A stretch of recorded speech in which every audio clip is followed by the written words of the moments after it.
అందరికి నమస్కారం అమ్మ. సో ఈ రోజు బర్త్డే వచ్చేసి యక్షిత్ బాబుది. యక్షిత్ బర్త్డే అని చెప్పేసి వాళ్ళ అమ్మ నాన్న శ్వేత అండ్ మధు గారు మనందరి కోసం ఫుడ్ మరియు మెడిసిన్ కూడా పంపించినారు. సో ఆయన బర్త్డేస్ ఇట్లాంటి ఎన్నైనా జరుపుకోవాలని చెప్పేసి ఎంత పెద్ద స్థాయికి వెళ్ళాలని వాళ్ళ అమ్మ నాన్న అనుకున్నట్టు పెద్ద స్థాయికి వెళ్ళి మంచిగా ఉండాలని దీవిజం అండ్ వాళ్ళ ఫ్యామిలీ మెంబర్స్ అందరూ ఆరోగ్యాలతో నిన్ను రేళ్ళు చల్లగా ఉండాలని, ఇట్లాంటి సేవలు ఇంకెన్నెన్నో చేయాలని, మనందరిని ఆదుకోవాలని, ఇంకొంచెం ముంగడికి వచ్చి ఇంకెన్నో సహాయాలు చేయాలని మనస్ఫూర్తిగా కోరుకుందాం. అండ్ అట్లానే మీ అందరూ బ్లెస్సింగ్స్ చేయండి. మనవాడు ఎప్పుడు బాగుండాలని చెప్పేసి. సరేనా?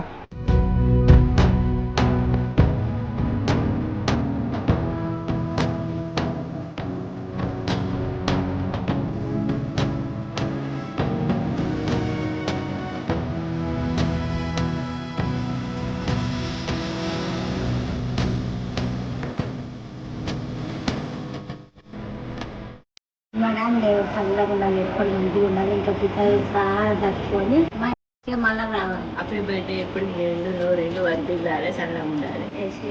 చల్లగా ఉండాలి. హ్యాపీ మొదటి సంవత్సరం శుభాకాంక్ష చిరంజీవునికి ఆయురారోగ్యం ಮತ್ತು సుఖంగా ఉండాలని మా సహృదయ ఆశ్రమం నుండి మేము రుద్రం కోరుతున్నాము.